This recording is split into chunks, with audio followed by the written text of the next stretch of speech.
We are not in these jobs to be popular. We are here to do the right thing, and I will do the right thing. We must sort this thing out. Honorable members, hapa lazima tukubaliane. We have to sort this thing out. So, Golosh, I am sorting it out. That's what we are trying to do. I wish this gentleman was cooperative in the manner in which the facts are clear to him. And as I told you, Mr. Chairman, I will bring the file to you so that you peruse it yourself and see what we are talking about. It is not right that when we are trying to make a genuine effort, we are being called lords of impunity, that we are making the wrong mistakes and so on and so forth. None of these, even our colleagues in the media who are reporting this matter, none of them has gone through the facts that we are putting before them. None of them has asked the very basic questions. Now, I want to see what the Law Society of Kenya is going to do, and the judiciary, now that the officers have actually lied on oath, filed affidavits in court lying. As for the relations between us and the judiciary, I want to say this. The spokesperson for the executive branch of government, by constitution and by practice, is His Excellency the President. I don't have powers to be a spokesperson for the executive branch of government, but I can make this observation. From this experience and the experiences we've had in the past, we are in a unique place, and you, more than any members of parliament, because you are the security committee, need to know this. Our sector is the one that is affected most by some of the decisions that are made when they are not balanced. Why are we so bothered about the checks? The Constitution expects us to uphold checks and balances. Why are we not bothered about the balances? A clique of judicial officers, that's why I would not say, I would be very honest and say, this is not about the judiciary. It is about a clique of judicial officers who have gotten into an unholy relationship with a clique of activist lawyers and oppositionist civil society people, with the intention of humiliating the government, stalling the government, embarrassing the government, and making it impossible for the government to perform. I want to give you data. You tell me yourselves as members of parliament. When I came here before, I told you, on the crackdown on illegal machines, gambling, you are the ones who represent the people of Kenya, the children of Kenya. You know what this nonsense has done to our children in the villages. I have over 26 court orders, served all over the place. No judge, no magistrate is calm enough to say, go serve PS Kibicho, come before me, so that you argue your case. On crackdown on illicit brews, I don't know how many court orders. I've stopped the count. Served on county commissioners, regional commissioners, chiefs, everybody.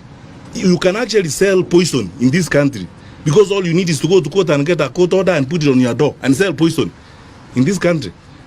And no one says, go serve the PS. Let us listen. Let us hear the two of you so that we understand what the truth is. That's what I'm saying. It's a clique of judicial officers. It's not about the judiciary. Our judiciary has got some of the finest people in the country. There's a clique in the judiciary that has been captured by a group of people in civil society and a clique of activist lawyers. And they are riding roughshod. Have you wondered, members of parliament, because you have the burden of leadership, have you wondered, in the last 3 years, one civil society activist in Kenya has obtained nearly 30 court orders, ex parte, 30 court orders, ex parte, from the court. He walks in, he gets an order, comes out. He walks in, he gets an order, comes out. In fact, he could even walk in today and say he wants an order so that all cabinet secretaries commit suicide. You'll get the order. He walks in, gets an order, comes out. What does that say about our judicial system? Last Wednesday, the whole day,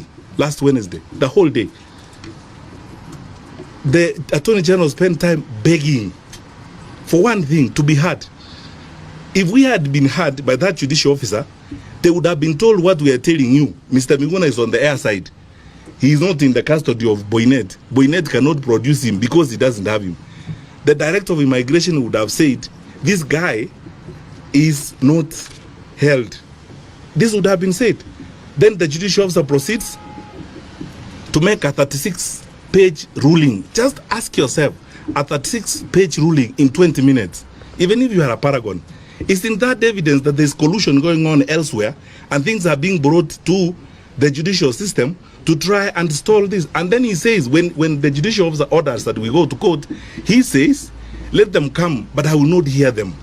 What does that mean? Where do you want us? You want us for humiliation parade, so that you can drag us by the collar through the street of public opinion. It's not an interest to resolve issues. How can you be condemned and heard? As I told you, this is not a story. Somebody should show me, this is the affidavit of service that shows that you were served a court order. This is what's happening. there is an evil clique of judicial officers working with activist lawyers and elements in the civil society who are determined to make sure that the executive branch does not function.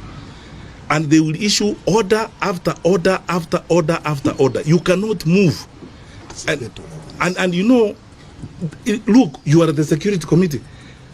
If Boineti receives an anticipatory order, you know, you prepare to commit a crime, then you go to court and come up with an anticipatory order. We are hearing it's an invention in Kenya's judicial system, an anticipatory order. So you can't be arrested. So you go, get the order, and arrive here, and go and break into Honorable Ngujiri's house. You have an order. You anticipated that you're going to make a mistake. You cannot be arrested. And let me tell you, at a personal level, and this should be on the record, I am in Parliament.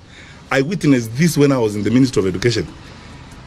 Until Justice Mumbi Ngugi saved us in the education sector, we had about 30-something court orders served left, right, and center. You can't have a school board, you can't have what? On the basis of a letter, honorable members, a letter, a piece of paper that was signed by the late Mutula Kilonzo, given to an individual who purported to represent all parents. And he walked around the country collecting money. He has the orders in Machakos, orders in Kakamega, orders wherever, Garissa, nothing moves. So, if I don't know what you can do, and I can't prescribe, because you are as much government as we are equal, we are at bar.